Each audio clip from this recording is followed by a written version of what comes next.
Est-ce que vous vous êtes déjà demandé si vous auriez eu le courage de retoucher, réécrire ou réinterpréter l'œuvre qui vous a le plus marqué dans votre enfance et qui a donc contribué à la personne que vous êtes aujourd'hui? Autrement dit, est-ce que vous auriez eu le courage de faire en sorte que Shipper réussisse à voler Dora? Ou encore, est-ce que vous auriez intégré Non, un chauffeur Uber en antagoniste de Oui Oui, qui lui possède un taxi pour lui montrer que le capitalisme aura sa peau? Ou encore pire, est-ce que vous auriez osé faire mourir Pikachu? Bon, je me suis un peu emporté, je me calme. Mais si je commence ainsi, c'est parce que cette question, Naoki Urasawa a dû y faire face lors de la création de son manga plus tôt. Cette vidéo va se découper en 4 grandes parties. La genèse de l'œuvre et la façon dont Urasawa est arrivé à réécrire un des mangas de son enfance. Puis le synopsis, suivi des thématiques de l'œuvre et enfin on termine sur les différentes adaptations. Ainsi, si la seule chose qui vous intéresse est de savoir de quoi ça parle, vous savez où vous rendre. C'est bon pour vous? Tout le monde est en place? Petit verre de jus et brioche? C'est parti, on peut commencer en espérant que la vidéo va vous plaire. Tu demandes à ton père, il va te dire. Il va te dire. 1989 signe 2 morts importantes dans le pays du soleil levant. Premièrement, la mort de l'empereur Hirohito Showa qui permet de lancer l'ère Heisei. Et deuxièmement, la mort du dieu du manga, Osamu Tezuka, touché par un cancer de l'estomac. Il laisse derrière lui de nombreuses œuvres marquantes qui vont traverser le temps. Dans son Star System, le personnage le plus connu est probablement Astro. Dans le manga Astro Boy, le robot créé par le Dr Tenma pour remplacer son fils Tobio qui est décédé, voit le jour le 7 avril 2003. Pour l'occasion, Tezuka Productions publie en 2003 une annonce sur le site de Shogakukan. C'est un appel au mangaka pour qu'il rende hommage au personnage d'Astro à travers un dessin de ce dernier. Satoshi Katayose, l'administrateur délégué des éditions de Shogakukan, propose à Urasawa de participer à cette initiative lors d'une réunion, mais celui-ci va refuser. Nope. Car pour lui, ces dessins ne sont pas en capacité de rendre hommage à l'œuvre grandiose de Tezuka. Parce qu'il est important de noter qu'Osamu Tezuka est un Naoki Urasawa, ce qu'est l'astrologie à votre tante que vous voyez 2 fois par an. Autrement dit, toute sa vie. Il connaît tout du monsieur. Et c'est pour cela qu'après son refus de participer à ces dessins hommage à Astro, toujours dans la même réunion, il dit « Ne pourrait-on pas trouver un mangaka courageux qui s'attaquerait de front au remake du robot le plus fort du monde ?» Et les gens alors présents dans la pièce lui indiquent que lui pourrait le faire. Et encore une fois, Urasawa dit que ce n'est pas possible. Nope. Premièrement, parce qu'il est épuisé physiquement, étant donné que ça fait déjà presque une vingtaine d'années qu'il travaille sur 2 séries à la fois. Ce qui va d'ailleurs lui coûter une lourde blessure en 2006, une désarticulation de l'épaule gauche. Mais aussi parce qu'il ne s'imagine pas être capable de réécrire cette œuvre qui a marqué sa vie et surtout son enfance. Une semaine plus tard, il rencontre Takashi Nagasaki, celui qui était au début son tanto avant qu'il ne quitte son pote pour travailler à son compte, ce qui lui permet de continuer ses collaborations avec Urasawa pendant qu'il travaille aussi sur ses propres projets comme par exemple King of Eden. Nagasaki a donc entendu parler de l'épisode que je vous ai relaté il y a quelques instants. Et comme il est lui aussi un grand fan de ce chapitre d'Astro Boy, qui s'appelle Le robot le plus fort du monde, chapitre dont vous pouvez retrouver les 177 pages dans le tome 5 de l'édition publiée par Kana, eh bien les 2 hommes vont se lancer dans de grandes discussions sur le chapitre et la façon dont ils pourraient le changer, l'adapter. L'idée leur vient d'utiliser Gesicht comme personnage principal, alors que ce dernier n'est qu'un personnage secondaire peu présent dans le chapitre originel. En effet, le fait que celui-ci soit un inspecteur va les aider à créer un scénario autour de ce qu'ils savent le mieux faire, un thriller. Urasawa est emporté par la vague de l'enthousiasme et des idées, et va finalement créer un image board où il essaie de déterminer quels seront les chara-designs des différents personnages. Dans son élan, il va envoyer son travail et sa proposition à Tezuka Productions. Mais il va essuyer un premier refus de la part de Makoto Tezuka, le fils d'Osamu. Nope. Depuis 1989, à part des dessins hommages, les mangas du défunt père sont intouchables. Mais Urasawa insiste quelque peu et souhaite rencontrer Makoto pour lui parler du projet en face à face. Un dîner est donc organisé entre les 2 hommes.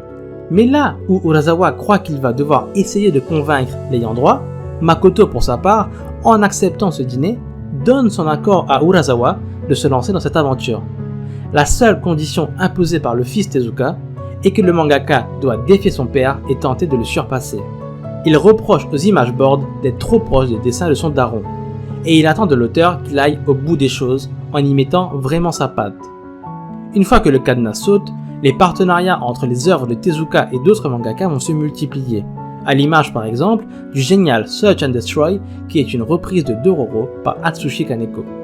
Une fois l'autorisation acquise, Urasawa réalise la tâche colossale qui l'attend. Il est pris d'un énorme stress et se retrouve fortement touché par de l'urticaire. Cette pression, il se la met notamment par rapport au fait qu'il imagine Tezuka au-dessus de son épaule qui lui fait de nombreux reproches. Mais surtout, par rapport au Naoki Urasawa collégien qui a découvert Astro Boy et qu'il souhaite ne pas décevoir. Mais une fois qu'il se lance réellement dans le projet, il réalise que ça ne lui change pas grand-chose de ses autres travaux. Et son stress va petit à petit s'en aller. Alors que Nagasaki et lui avaient prévu initialement d'en faire 4 tomes, il va finalement en découler 8 tomes, prépubliés entre 2003 et 2009 dans le Big Comic original. Fait très rare, la version classique de Pluto et la version deluxe du manga sortaient exactement en même temps au Japon. C'est dire la confiance des éditeurs dans la réussite de ce projet. En France, Kana a édité les tomes classiques que vous pouvez retrouver au prix de 7,45€ le tome. Il y a aussi une box qui contient ces mêmes tomes classiques et le manga est traduit par Thibaut Desbief. Pour la version deluxe, elle avait été annoncée pour 2011 avant que Kana finisse par se rétracter parce que les requêtes d'Urasawa sont très élevées et que les versions proposées par l'éditeur français n'ont pas été approuvées pour l'instant. Et il est probablement encore plus à cheval sur les détails quand on sait que c'est son hommage à Tezuka. Tu demandes à ton père, il va te dire. Il va te dire. L'histoire se déroule dans un monde futuriste où les êtres humains partagent leur quotidien avec les robots. Alors que la tendance tend à rendre cette cohabitation de plus en plus agréable pour tout le monde, une vague de crimes vient contester cela. En effet, Mont Blanc, un des 7 robots les plus forts du monde, est retrouvé assassiné dans les montagnes suisses dont il était le fier représentant. Grandement apprécié par tout le monde, personne ne comprend cet acte. Entre alors en scène notre personnage principal au prénom beaucoup trop dur à prononcer pour quelqu'un qui a fait LV2 espagnol. Je vais donc laisser Google Trad s'en charger. Gesicht. L'inspecteur d'Interpol mène son enquête et découvre très vite que l'auteur de ces crimes est un robot du nom de Pluto, et que l'objectif de ce dernier est de tuer les 7 robots les plus forts du monde, dont Gesicht. fait lui-même partie. Mais alors, dans quel but cherche-t-il à les détruire? Et comment expliquer que la signature de ces crimes, c'est-à-dire 2 cornes, se retrouve sur les lieux de l'assassinat d'un être humain, alors que selon les lois de la robotique, un robot ne peut pas faire de mal à quelqu'un de notre espèce? La course-poursuite de Gesicht. pour tenter d'arrêter Pluto va réveiller en lui des souvenirs qui vont remettre en question pas mal de choses. Et si vous cherchez à savoir quelles sont ces questions, ou encore si Pluto va réussir à accomplir ses desseins, alors il faudra lire le manga. Tu demandes à ton père, il va te dire. Il va te dire. La première chose importante pour le duo Urasawa-Nagasaki était de ne pas dénaturer le matériel de base. Ils ont donc fait en sorte de conserver la thématique principale qui était le poids de la haine. En effet, dans ce manga, elle prend 2 grandes formes. La première, la plus évidente, c'est la guerre. Comme à leur habitude, le duo va puiser dans l'actualité pour écrire leurs histoires. Comme par exemple, la secte d'amis dans 20th Century Boys qui se base sur une secte qui a vraiment existé du nom de Vérité Suprême Dome. D'ailleurs, si une vidéo sur ce sujet vous intéresse, n'hésitez pas à me le dire en commentaire. Et donc, dans Pluto, vous retrouverez des parallèles évidents entre le 39e conflit d'Asie centrale et l'invasion de l'Irak par les États-Unis en 2003, sachant que Pluto a commencé à être prépublié en 2003. La guerre entraîne dans son sillage les complots, les familles brisées, les pays dévastés. Et tout ceci se matérialise par un flot de tristesse et de haine qui grandit petit à petit envers ceux qui ont porté le coup. Ainsi, à l'image d'un boomerang, après le coup porté, il faut s'attendre à en recevoir un aussi. Ce qui nous mène à la deuxième concrétisation de la haine dans ce manga, la vengeance. La guerre a ça pour elle, qu'elle est capable de changer même l'individu le plus gentil en quelqu'un de rongé par l'envie d'infliger aux autres ce que lui-même a perdu. L'incompréhension face à la situation vécue, l'absurdité de ce qu'il vient de se passer. Quand on vous enlève ce qui vous est le plus cher sans aucune raison, la colère est un sentiment légitime. Alors par exemple, l'objet qui devait vous permettre de ramener des sourires sur le visage des vôtres et de rendre les vies plus belles pour tout un chacun peut finalement se transformer en arme qui fera exactement l'inverse. Rien ne peut naître de la haine à part la haine. Et on ne va pas se mentir que demander pardon brûle déjà la langue de certains. Mais ce qui est encore plus dur est la capacité à dire « je ne te rendrai pas le coup que tu m'as donné, je ne t'en veux pas ». Et dans un monde où œil pour œil, dent pour dent est maître, le roi est borgne. T'as capté ou pas là? Le roi est borgne. Parce qu'il est borgne et en même temps il éborgne. Enfin bref. C'est donc autour du thème de la haine que va tout d'abord porter Pluto. Mais ce n'est pas tout, parce que le duo va aussi aller de ses petits ajouts. Le principal ajout est le traitement de la robotique. Comme nous allons le voir, ils ont puisé dans les classiques de la science-fiction pour tenter de comprendre ce qui nous définit en tant qu'humanité. La première façon d'aborder cette question est par le prisme de l'empathie, ce qui sous-entend la capacité à ressentir des émotions. Dans un contexte où les robots sont physiquement de plus en plus proches de nous, comment faire pour distinguer le robot de l'humain? D'ailleurs, au lieu de parler de robots, je devrais plutôt parler d'androïdes. En effet, dans Pluto, il y a deux types de robots. Premièrement, les androïdes, comme qui nous ressemblent physiquement. Et de l'autre côté, les robots qui sont plus proches de la boîte de conserve intelligente. Et quand le seul fait de poser un regard ne suffit plus à distinguer le robot de l'humain, il faut donc passer par une voie différente. Dans Blade Runner de Philip K. Dick, de son vrai nom, Les androïdes rêvent-ils de moutons électriques, l'auteur, qui est un pilier de la science-fiction, notamment avec son roman Ubik, a choisi de définir notre humanité par l'empathie. L'idée est la suivante. Rick Deckard est un chasseur de primes qui évolue dans un San Francisco post-apocalyptique et il est chargé de retirer, pour ne pas dire tuer, les androïdes arrivés sur Terre après avoir fui Mars dont ils étaient les esclaves de colonisateurs. Ce qui signifie que pour fuir, ils ont tué les êtres humains. Dans ce monde détruit, la valeur ultime est l'empathie, et son symbole le plus important est la possession d'un animal, car ces derniers ont quasiment tous disparu. Du coup, la plupart des gens possèdent des animaux électriques, mais posséder un animal vivant est un symbole de richesse.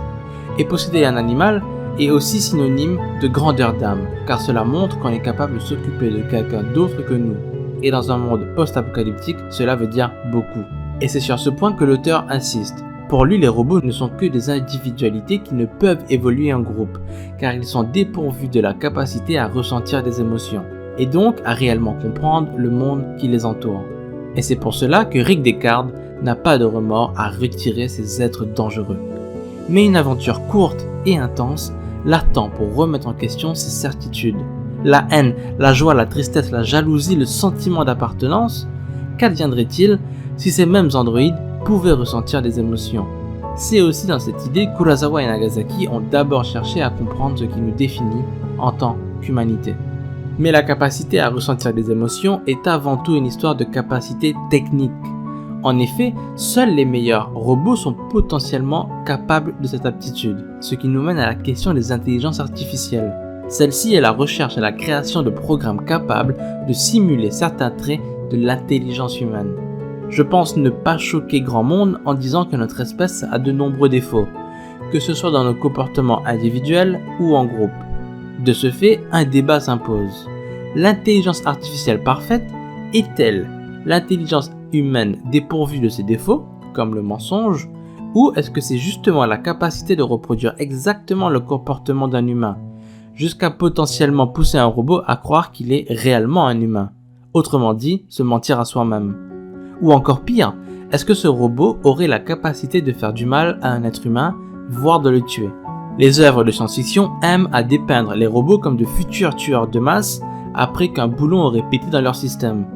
Mais c'est une idée qui déplaît beaucoup à Isaac Asimov, autre pilier de la science-fiction. Le biologiste et auteur va donc écrire un recueil de nouvelles qui s'appelle Les robots.